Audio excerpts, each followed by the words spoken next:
नमस्ते। कभी सोचा है कि बच्चों की छोटी छोटी प्यारी सी कविताओं में कितनी गहराई छिपी हो सकती है? आज हम एक ऐसी ही सीधी साधी लगने वाली हिंदी कविता की परतों को खोलेंगे और देखेंगे कि उसके अंदर सीखने सिखाने की कितनी शानदार तकनीकें मौजूद हैं। चलिए पता लगाते हैं कि कैसे खेल और मजा पढ़ाई के सबसे पावरफुल तरीके बन सकते हैं। तो कविता कुछ ऐसी शुरू होती है। एक कदम, दो कदम, तीन कदम ताल, भाग मेरे घोड़े चल नैनीताल। इसे सुनते ही मन एक कल्पना की दुनिया में चला जाता है ना? पर इस आसान सी लाइन के पीछे एक बहुत ही सोचा समझा और गहरा एजुकेशनल डिजाइन छिपा हुआ है। और यहीं पर हमारा आज का मेन सवाल आता है, आखिर कैसे एक साधारण सी तुकबंदी खेल खेल में सिखाने का इतना जबरदस्त जरिया बन जाती है? आइए इस पहेली को परत दर परत सुलझाते हैं। देखिए, किसी भी अच्छी लर्निंग की शुरुआत एक ही चीज से होती है, एंगेजमेंट यानी जुड़ाव। कुछ भी सिखाने से पहले ध्यान खींचना सबसे जरूरी है। तो इस कविता की पहली लेयर है इसका मजा, इसका आनंद।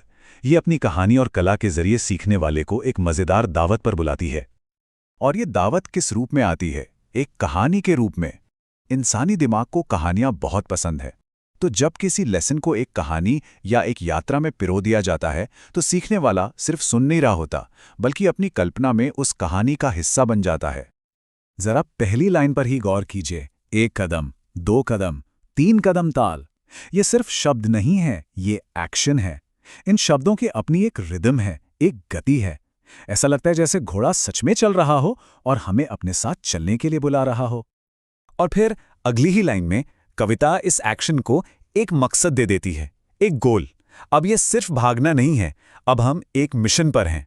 नैनीताल पहुंचना है। एक छोटी सी मंजिल ने इस पूरी हरकत को एक रोमांचक सफर में बदल दिया।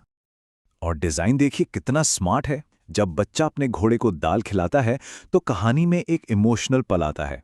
अब ये सिर्फ एक यात्रा नहीं है, अब हम उन किरदारों के साथ जुड़ गए हैं जिनकी हम परवाह करते हैं, और इससे ये पूरा अनुभव और भी यादगार बन जाता है। तो इस पहली परत का निचोड़ क्या है? यही कि कहानी सिर्फ सजावट नहीं है, ये एक फ्रेमवर्क की तरह काम करती है।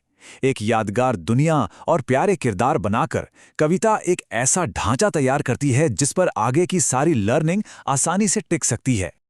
लेकिन ये कविता सिर्फ हमारे दिमाग से ही नहीं खेलती, ये हमारे कानों को भी अच्छी लगती है। और यहीं पर आती है डिजाइन की अगली परत, संगीत का इस्तेमाल, यानी रिदम, जो शब्दों को एक यादगार धुन में बदल देती है। ताल और चाल जैसे शब्द ऐसे ही नहीं चुन लिए गए, ये राइम करते हैं, एक म्यूजिकल पैटर्न बनाते हैं। और हमारे दिमाग को पैटर्न्स बहुत पसंद हैं। इससे भाषा बेतरतीब शब्दों का झुंड नहीं, बल्कि एक गाने की तरह लगती है जिसे याद रखना बहुत आसान हो जाता है।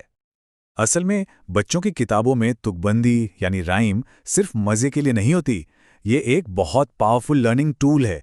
जैसा मैंने कहा, दिमाग को पैटर्न पसंद है और राइम भाषा में एक मजबूत यादगार पैटर्न बनाती है जिसे याद रखना बेहद आसान होता है। तो अब हमारे पास एक मजेदार कहानी है और एक कैची रिदम भी।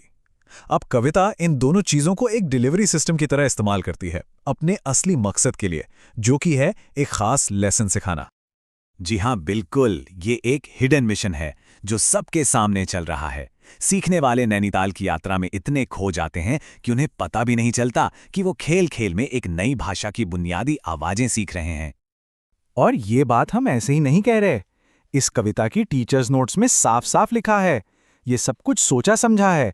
कविता को खास तौर पर 3 साउंड्स पर फोकस करने के लिए बनाया गया है, त, घ और ड़। ये वो ध्वनियां हैं जो हिंदी सीखने के लिए बहुत जरूरी हैं। और ये डिजाइन सिर्फ कविता तक ही सीमित नहीं है। कविता के बाद जो एक्सरसाइजेज होती हैं वो इसी लर्निंग को और भी पक्का करती हैं। सीखने वालों से इन साउंड्स वाले शब्दों को ढूंढने के लिए कहा जाता है। मतलब अब वो सिर्फ सुन नहीं रहे, बल्कि एक्टिवली आवाजों को पहचान रहे हैं। पर सिर्फ पहचान लेना ही तो काफी नहीं है ना? असली सीख तो तब होती है जब उस नॉलेज को इस्तेमाल किया जाए। और यही आता है इस डिजाइन का आखिरी और सबसे मजेदार हिस्सा। यहां सीखना एक खेल बन जाता है। ये जो शब्दों का खेल वाली एक्टिविटी है, ये सिर्फ टाइम पास के लिए नहीं है, ये एक बहुत ही स्मार्ट मूव है। ये सीखने वालों को चैलेंज करती है कि वो जो राइमिंग पैटर्न उन्होंने सीखा है उसे इस्तेमाल करके नए शब्द बनाएं। इससे उनकी समझ और भी गहरी होती है। और असल में यही तो गोल है। ये पूरा प्रोसेस सीखने वाले को एक पैसिव लिसनर से एक एक्टिव पार्टिसिपेंट बना देता है। खेल के जरिए वो ध्वनियों को सिर्फ जानते नहीं हैं, वो उन्हें अपना लेते हैं, उन्हें इस्तेमाल करना सीख जाते हैं। तो जब हम इन सब हिस्सों को एक साथ जोड़कर देखते हैं तो पता चलता है कि ये कोई मामूली कविता नहीं है, ये तो एक पूरी 4 स्टेप लर्निंग मशीन है। चलिए इसे फटाफट समराइज करते हैं। पहला स्टेप कहानी से एंगेज करना, दूसरा रिदम से उससे यादगार बनाना, तीसरा खास साउंड्स को सिखाना और चौथा खेल से उस लर्निंग को अपना बनाना। ये सिर्फ 4 पॉइंट्स नहीं है, ये एक पूरा कंप्लीट सिस्टम है। और यही इस पूरी बातचीत का निचोड़ है। ये सिर्फ एक प्यारी सी कविता नहीं बल्कि एक brilliantly designed multi layered learning tool है जो एक मजेदार कविता के भेस में छिपा है। ये कहानी, म्यूजिक, फोनेटिक्स और इंटरैक्टिविटी को एक साथ इतने खूबसूरत तरीके से पिरोता है।